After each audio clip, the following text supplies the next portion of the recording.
नमस्कार, देश दुनिया में आपका स्वागत है। आपके साथ मैं हूं सुधा शर्मा। तो आइए खबरों की शुरुआत करते हैं। आपको बता दें कि इजरायल में फंसे भारतीय नागरिकों की स्वदेश लौटने की घोषणा के बाद खुशी की लहर देखने को मिल रही है। इस ऐलान के बाद यहां फंसे यात्रियों ने राहत की सांस ली है। आपको बता दें कि वंदे भारत मिशन के तहत 25 मई को एयर इंडिया का एक विमान भारतीय नागरिकों को इजरायल से वापस लेकर आएगा। इजरायल में फंसे भारतीय नागरिकों को वापस लाने के लिए एयर इंडिया ने 25 मई को दिल्ली से तल अवीव तक एक उड़ान की योजना बनाई है। आपको ये भी बता दें कि कोरोना वायरस के चलते तमाम देशों के प्रतिबंधों में फंसे भारतीय नागरिकों को वापस लाने के लिए 7 मई से भारत सरकार ने वंदे भारत मिशन की शुरुआत की है।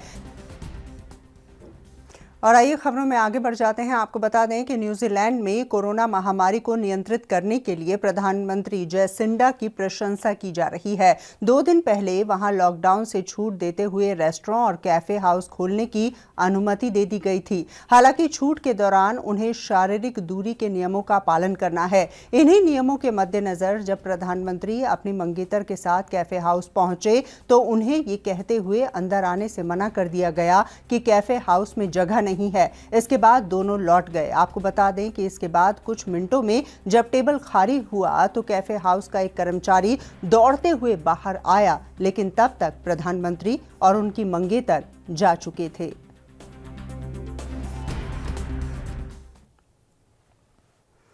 और वहीं दुनिया भर में कोरोना ने कहर बरपाया हुआ है। दुनिया भर में कोरोना वायरस के मामलों में लगातार बढ़ोतरी देखने को मिल रही है। कुल आंकड़ा बढ़कर लगातार 50,000 के करीब जाने को बेकरार नजर आ रहा है। यह भी आपको बता दें कि दुनिया में कोरोना से मरने वालों की संख्या का आंकड़ा 3 लाख से ज्यादा हो चुका है। अमेरिका में कोरोना का सबसे ज्यादा कहर देखने को मिल रहा है। जॉन्स हॉपिंसन यूनिवर्सिटी के मुताबिक अमेरिका में पिछले 24 घंटों में 1,237 लोगों की मौत भी हो चुकी है। रूस में कोरोना वायरस के मामले तेजी से बढ़ते हुए नजर आ रहे हैं। रूस में कोरोना वायरस से अब तक कुल मिलाकर 2,72,043 पूरे मामले सामने आए हैं। यह भी आपको बता दें कि यहां पर कुल मिलाकर 2,537 लोगों की मौत हो चुकी है और 63,166 लोग ठीक हुए हैं।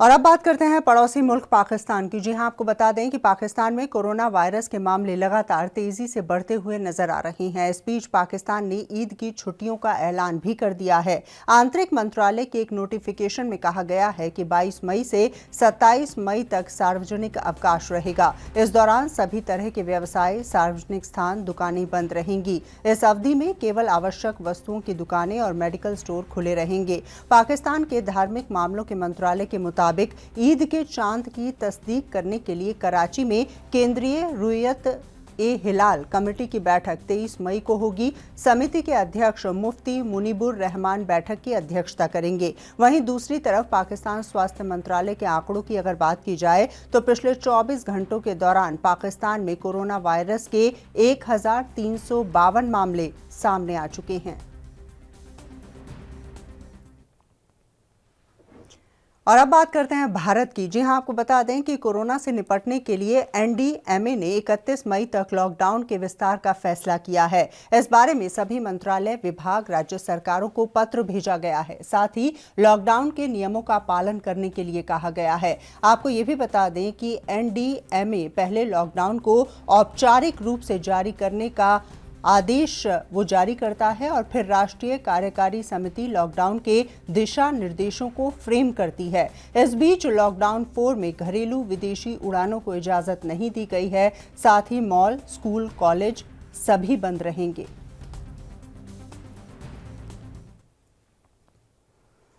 और वहीं पाकिस्तान के क्रिकेटर शाहिद आफरीदी ने प्रधानमंत्री मोदी पर टिप्पणी की है, जिसको लेकर पूर्व भारतीय क्रिकेटर और सांसद गौतम गंभीर ने आफरीदी को नसीहत दी है। क्या कुछ कहना है उनका, आइए हम आपको सुनाते हैं। कई लोग सिर्फ उम्र में बढ़ते हैं, दिमाग में नहीं। और अगेन एक और एग्जांपल यही है कि 16 साल के आदमी बन चुके हैं। वो बच्चे तो रहे नहीं क्योंकि पेपर में तो 40 साल के, लेकिन इस समय में भी जब पूरी दुनिया एक ऐसी महामारी से लड़ रही है कोरोना वायरस, उसके बावजूद अगर आप राजनीति करते हैं, कश्मीर का इशू उठाते हैं, हमारे प्रधानमंत्री जी को ऐसी ऐसी बातें बोलते हैं, तो इससे पता चलता है कि आपकी क्या सोच है और आप ही की नहीं आपके देश की क्या सोच है। तो बहुत अनफॉर्चुनेट है, क्योंकि इस टाइम पे अगर आप सामान बांट रहे हैं, खाना बांटने गए हैं, तो यहाँ पर उस टाइम आप सिर्फ गरीब लोगों की मदद करिए। इस टाइम राजनीति करने का क्या फायदा है? कश्मीर के बारे में बात करने का या फिर इंडिया के बारे में बात करने का? आप अपना देश देखिए ना।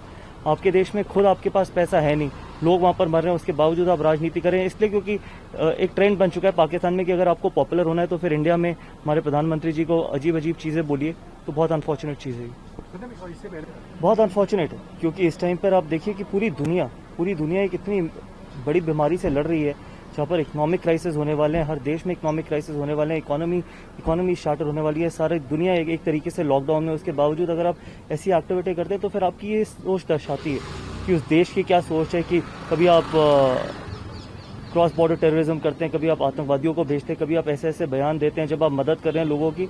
तो जब आपकी ऐसी सोच होती है तो फिर आप डेवलप भी नहीं होते, ना आप मेंटली डेवलप होते हैं, ना आप एज ए ह्यूमन डेवलप होते हैं, ना ही एज ए नेशन भी डेवलप होते हैं। तो इसलिए बहुत अनफॉर्चुनेट है। एंड होप कि अगर इसे सीख जाएं, क्योंकि हम सीखने की कोई उम्र नहीं है, अगर अभी भी सीख जाएं तो शायद कुछ उनका भला हो सकता है। नहीं तो अगर आप ऐसे बयानबाजी करते रहेंगे तो लोग आपको वैसे ही सीरियसली क्रिकेट में भी नहीं लेते थे। अब तो आपने देखा किस तरह से गौतम गंभीर ने यहाँ जवाब दिया है। और जैसा कि हम सभी जानते हैं कि लॉकडाउन के बीच में अपने घरों की तरफ पैदल जा रहे मजदूरों को लेकर काफ़ी ज़्यादा खबरें आ रही हैं, उनको काफ़ी परेशानियों का सामना करना पड़ रहा है। और इस बीच उनको लेकर मशहूर सूफी गायक और भारतीय जनता पार्टी के सांसद हंसराज हंस ने क्या कुछ कहा है, आइए हम आपको सुनाते हैं। हमारे पीएम साहब, प्रिय प्रधानमंत्री जी चाहते हैं एक एक नागरिक बचा रहे, इतने कंसर्न है। इंटरनेशनल लेवल पे इंडिया नंबर 1 आया है इस मामले में। In time lockdown, in time लोगों का फिक्र करना, लोगों में अवेयरनेस फैलानी, तो इतनी इम्पोर्टेंट यानी अनाउंसमेंट है। उसमें किसानों से लेके मजदूर, बिजनेसमैन, हर तबके का फिक्र किया है। तो ये बहुत अच्छी बात है। प्रे करते हैं जल्दी मालिक कृपा करे, जान छूटे कोरोना से, जिंदगी बहाल हो, तो फिर गाने बजाने भी चले और हमारा सिलसिला चले जिंदगी। सबके लिए प्रे करते हैं। हालात हो, सबसे ज़्यादा सफ़र तो गरीब आदमी करता है बेचारा। सबसे ज़्यादा तकलीफ़ में गरीब लोग ही जाते हैं। सड़कों पे जब हम देखते हैं डिलीवरियां भी सड़कों पे बेटियों की हो रही, बच्चों की, औरतों की, तो तकलीफ़ तो है। लेकिन फिर भी अगर आप देखें तो इंडिया बहुत बेहतर है। हम एक दूसरे की मदद करने का जो हमें है ना, अब देखो धार्मिक संस्थाएं हैं, गुरुद्वारे, मंदिर, सेवा भारती, राधा स्वामी सत्संग ब्यास रोज 25-30 लाख लोगों को लंगर दे रहे हैं। हम लोग भी लगे हुए हैं। मेरी तो प्रे है कि ये जो बेचारे पैदल ही चल रहे हैं जल्दी अपने घर पहुंचे। जहाँ मेरी बेनती है थोड़ा सब्र कर लें, अभी ठीक नॉर्मल हो जाएगा। हम तो अजीबो गरीब यानी फिक्र में, जो भी बंदा जिंदा है, फीलिंग रखता है, एहसासमंद है, वो तो रोता है, डिप्रेशन में भी चले जाता है कि उनकी हालत देख के। क्योंकि मैं खुद गरीब एक मजदूर का बेटा हूँ, खेत मजदूर, खेतों में, तो मुझे पता है गरीबी क्या है तो तकलीफ। तो आइए खबरों में आगे बढ़ जाते हैं। आपको बता दें, कोरोना संकट के बीच देश की वित्त मंत्री निर्मला सीतारमण ने आर्थिक पैकेज की एक बार फिर से घोषणा कर दी है। उसकी आखिरी किश्त उन्होंने जनता के सामने रख दी है। इस बीच कांग्रेस के प्रवक्ता रणदीप सिंह सुरजेवाला ने प्रधानमंत्री नरेंद्र मोदी और वित्त मंत्री पर जमकर निशाना साधा। आइए आपको सुनाते हैं क्या कुछ कहना है उनका। बेसहारा मजदूर सड़कों पर दर दर की ठोकरें खा रहे हैं और आप उनके आत्म सम्मान और आजीविका को रोंदे जा रहे हैं। निर्मला जी, आदरणीय मोदी जी, क्या मजदूर की बेबसी अब आपको ड्रामेबाजी लगती है? सैकड़ों हजारों किलोमीटर पांव में छाले लिए, नंगे पांव टूटी हवाई चप्पल के साथ चलने वाला मजदूर आपको ड्रामेबाज लगता है? भूखे प्यासे बगैर रोटी और दवाई के साथ चलने वाला मजदूर आपको ड्रामेबाज लगता है? पीठ पर सामान उठाए, पेट पर बच्चा उठाए चलने वाला मजदूर हमारे भाई और बहन अब आपको ड्रामेबाज लगते हैं? 135 जिंदगियां मजदूरों की ली गई, परंतु ये आपको ड्रामेबाज लगते हैं? देश के मजदूरों, श्रमिकों, कामगारों का अपमान मत कीजिए, ये घोर अपमान है। ये देश आपको माफ नहीं करेगा। संवेदनहीन, सूदखोर और साहूकार सरकार को निर्मला जी को और मोदी जी को आगे बढ़कर देश के श्रमिकों, मजदूरों और कामगारों से माफी मांगनी चाहिए। राहुल जी उनका दर्द बांटने गए थे। अगर दर्द बांटना अपराध है तो हम ये बार बार करेंगे। क्या गूंगी बहरी सरकार को मजदूरों की पीड़ा और व्यथा से अवगत कराना अपराध है? अगर ये अपराध है तो कांग्रेस पार्टी और राहुल गांधी ये अपराध बार बार करेंगे। हम मोदी जी की तरह ड्रामेबाज नहीं। तो आपने देखा कांग्रेस के द्वारा किस तरह से केंद्र सरकार के ऊपर और वित्त मंत्रालय के ऊपर वित्त मंत्री जो हैं उनके ऊपर लगातार निशाने साधे जा रही हैं। खबरों में आगे बढ़ते हुए अब बात करते हैं राजस्थान की। जी हां, आपको बता दें कि राजस्थान के जयपुर में चिकित्सा स्वास्थ्य मंत्री डॉक्टर रघु शर्मा ने बताया कि प्रदेश के सभी जिलों में कोरोना टेस्टिंग सुविधा विकसित की जाएगी। उन्होंने कहा है कि कोरोना की रोकथाम के लिए उन जिलों में प्राथमिकता से कोरोना टेस्टिंग सुविधा विकसित की जाएगी जिन जिलों में बाहर से अधिक संख्या में प्रवासी आ रही हैं। वहीं डॉक्टर शर्मा ने बताया है कि मुख्यमंत्री के निर्देशों के अनुसार पाली में कोरोना जांच क्षमता दुगनी करने और सिरोही, जालौर, बांसवाड़ा, चित्तौड़गढ़, नागौर, श्रीगंगानगर और अलवर में कोरोना की टेस्टिंग सुविधा जल्दी शुरू करने के निर्देश दिए गए हैं। ज्यादा संख्या में ये लोग आ रहे हैं, वहां टेस्टिंग फैसिलिटीज शुरू करने के निर्देश दिए। सिरोही में, जालौर में, पाली में जो वर्तमान क्षमता है टेस्टिंग की उसको डबल करने की बात है। नागौर में टेस्टिंग फैसिलिटी शुरू करने की बात है। बांसवाड़ा में, चित्तौड़ में, श्रीगंगानगर में और अलवर में उन्होंने रेगुलर जो ब्रीफिंग होती है हर रोज उसमें डायरेक्शंस दिए हम लोगों को कि इनमें वैसे तो सारे जिलों में टेस्टिंग फैसिलिटीज शुरू करने के डायरेक्शंस हैं, उस पर विभाग काम कर रहा है। और वहीं जम्मू कश्मीर की अगर बात की जाए तो जम्मू कश्मीर में फंसे छत्तीसगढ़ के तकरीबन 5,000 मजदूरों की घर वापसी का रास्ता साफ हो चुका है। विशेष ट्रेन के जरिए इन मजदूरों को वापस छत्तीसगढ़ लाया जाएगा। आपको बता दें कि छत्तीसगढ़ के पूर्व मुख्यमंत्री डॉक्टर रमन सिंह ने बताया है कि उन्होंने मजदूरों की वापसी को लेकर जम्मू कश्मीर के मुख्य सचिव सुब्रमण्यम से फोन पर बातचीत की है, जिसके बाद मजदूरों की वापसी होने जा रही है। इस दौरान उन्होंने बताया कि मजदूरों की वापसी की तैयारियां कर ली गई हैं। बात हुई है जम्मू कश्मीर के चीफ सेक्रेटरी सुब्रमण्यम से, जो पहले छत्तीसगढ़ में थे, आज वो पिछले 1.5-2 साल से वहाँ पे चीफ सेक्रेटरी हैं। उन्होंने छत्तीसगढ़ के मजदूरों के बारे में भी बात की और पूरे देश के मजदूरों के बारे में बात की। छत्तीसगढ़ के लिए 3 ट्रेन मंगलवार से कटरा से रवाना करेंगे। मंगलवार के बाद फिर अल्टरनेट डे में 3 ट्रेन होगी, जिसमें 5,000 से ज़्यादा जो छत्तीसगढ़ के मजदूर हैं बिलासपुर और रायपुर में उतरने की व्यवस्था हो रही है। तो मैं उनको धन्यवाद दिया कि उन्होंने ये चिंता की छत्तीसगढ़ के मजदूरों की, क्योंकि छत्तीसगढ़ में रह चुके हैं, छत्तीसगढ़ में लंबा समय यहाँ पे आ रहे हैं, तो उन्होंने प्राथमिकता से तय किया है और उम्मीद करते हैं कि जम्मू में, कश्मीर में फंसे हुए हमारे मजदूर शीघ्र निकल के आएंगे। बाकी देश के मजदूरों के लिए भी उन्होंने कहा है कि हम बाकी सबकी व्यवस्था कर रहे हैं। और वहीं जम्मू कश्मीर के डोडा में सेना और आतंकवादियों के बीच में आज मुठभेड़ देखने को मिली। हालांकि मुठभेड़ अब खत्म हो चुकी है। सेना ने इस मुठभेड़ में हिजबुल के 2 आतंकवादियों को मार गिराया है। सेना ने एक आतंकवादी की पहचान भी कर ली है। ये शख्स ताहिर अहमद बट है, जबकि दूसरे आतंकवादी की पहचान की जा रही है। आपको बता दें कि जम्मू कश्मीर के डोडा में सेना और आतंकवादियों के बीच में भीषण मुठभेड़ हुई। सेना ने हिजबुल मुजाहिदीन के कम से कम 2 आतंकवादियों को ढेर कर दिया है, जैसा कि जानकारी हमने आप तक पहुंचाई है। यह भी जानकारी मिल पा रही है कि मुठभेड़ में सेना का एक जवान भी शहीद हो चुका है। सुरक्षा बलों को क्षेत्र में आतंकवादियों की मौजूदगी के बारे में गुप्त सूचना मिली थी, जिसके बाद डोडा में मुठभेड़ की शुरुआत हुई।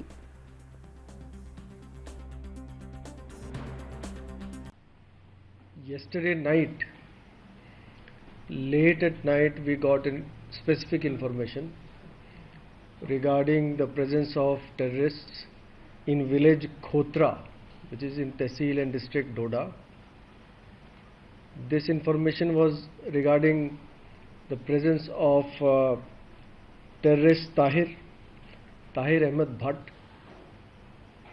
We were on the lookout for this terrorist since January this year, when we had killed another terrorist of Hizbul Mujahideen by the name of Harun in this area, general area this side.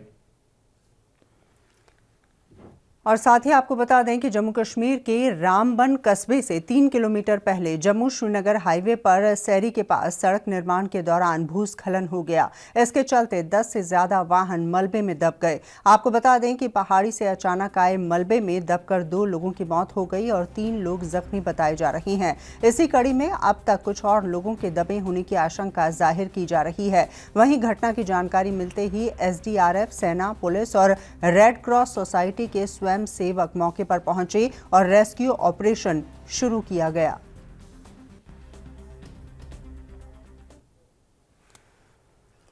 और वहीं जम्मू कश्मीर के नौशेरा के कलाल गांव की अगर बात की जाए तो ये सीमावर्ती गांव है। यहां पर एक किसान दिव्यांग है, लेकिन उसके बावजूद वो अपनी फसल को जल्द से जल्द काटना चाहता है।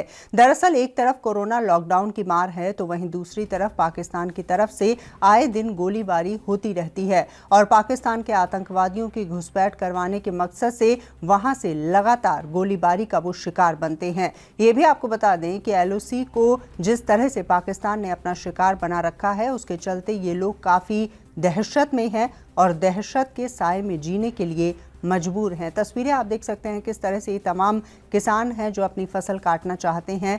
इन्हीं में से एक दिव्यांग व्यक्ति भी है। काफी तरह की परेशानी है, रोजी रोटी का सवाल है और ऐसे में क्योंकि गोलीबारी लगातार पाकिस्तान की तरफ से होती रहती है, ऐसे में ये दहशत के साए में है। हालांकि लगातार ये अपनी फसल को काटने की और कटवाने की जुगत में लगा हुआ है। बारी लगी हुई है, हम फिर भी खेत में गेहूं फसल काट रहे हैं और बॉर्डर में फायर है जो डेली स्टार्ट रहता है और पोर्टर हैं जो हमारे वो भी कंधे से कंधा मिला के फौज के साथ चल रहे हैं। 2-2 महीने हो गए हैं वार वाटर में। वहाँ बर्फबारी है, कोई भी बोलते हैं घर से बाहर नहीं निकलना। हम फिर भी खेतों में अपना गेहूं काट रहे हैं इसके लिए और जनता के लिए, ताकि पूरा साथ देंगे हम। जी हाँ, वाकई में मजदूरों की बात लगातार की जा रही है, लेकिन किसानों के दर्द को समझने की भी आवश्यकता है। आपने तस्वीरें देखी किस तरह से किसान इतना परेशान है, हालांकि अपना काम ये लगातार कर रहा है और ऐसे लोगों को, देश के लोगों को सैल्यूट जरूर करना चाहिए। खबरों में आगे बढ़ जाते हैं। आपको बता दें कि देश भर में लॉकडाउन के चलते पुणे से आज 2 श्रमिक ट्रेन 2000 प्रवासियों को लेकर राजस्थान के मारवाड़ जंक्शन स्टेशन पर पहुंची। स्टेशन पर अधिकारी शैलेंद्र सिंह निर्देशन ने इन स्पेशल ट्रेनों के पहुंचने के बाद यात्रियों को सोशल डिस्टेंसिंग का पाठ पढ़ाया। ये भी आपको बता दें कि इनका स्वास्थ्य परीक्षण कराया गया, स्कैनिंग कराई गई, इन्हें आहार भी मुहैया कराया गया। इसके बाद उनको भोजन जलपान की व्यवस्था कर रोडवेज की विशेष बसों के जरिए उनके घरों की तरफ रवाना किया गया।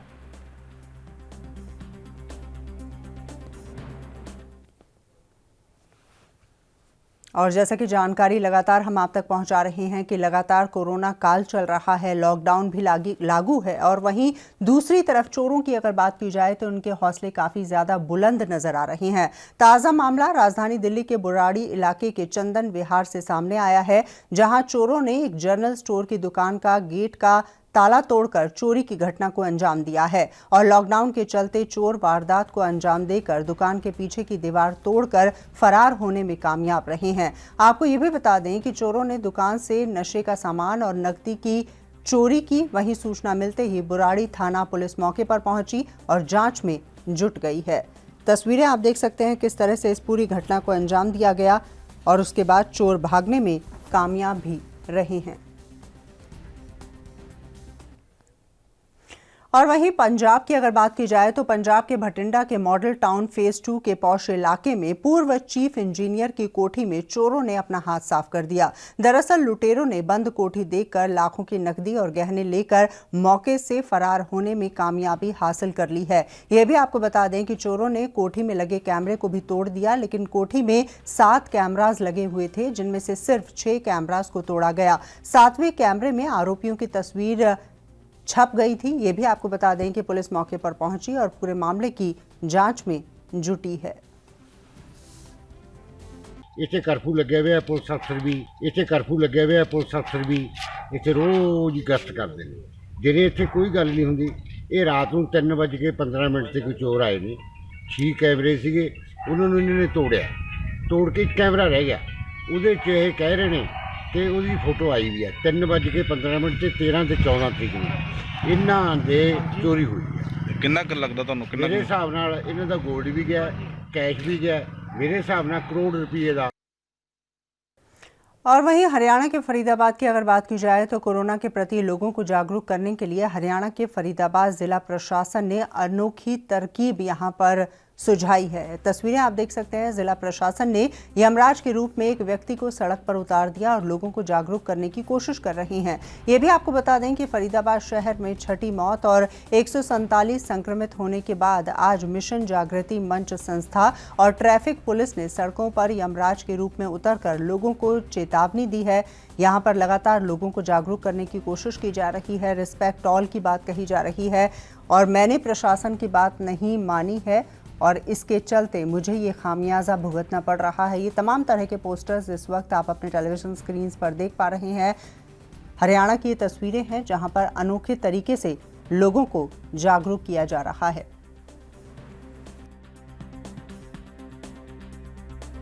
देखो जी, आज ट्रैफिक पुलिस ने को मना मिशन जागृति से बात की कि हम लोगों को कुछ न कुछ जागरूक करें। ये आज जो यमराज हमने ये तैयार किया है मिशन जागृति की तरफ से, ये लोगों को ये संदेश दे रहे हैं, भाई जो कोरोना महामारी है, अगर इसका आप डिस्टेंस नहीं बरतोगे, साफ सफाई से नहीं रहोगे, हाथों को नहीं धोगे, सैनिटाइज नहीं करोगे, ग्लव्स नहीं पहनोगे, मास्क नहीं लगाओगे, तो यमराज घूम रहा है, वो उसको जल्दी से जल्दी वहाँ पर पहुँचा देगा। इतनी मौतें हमारे पास हो रही है कोरोना महामारी के अंदर।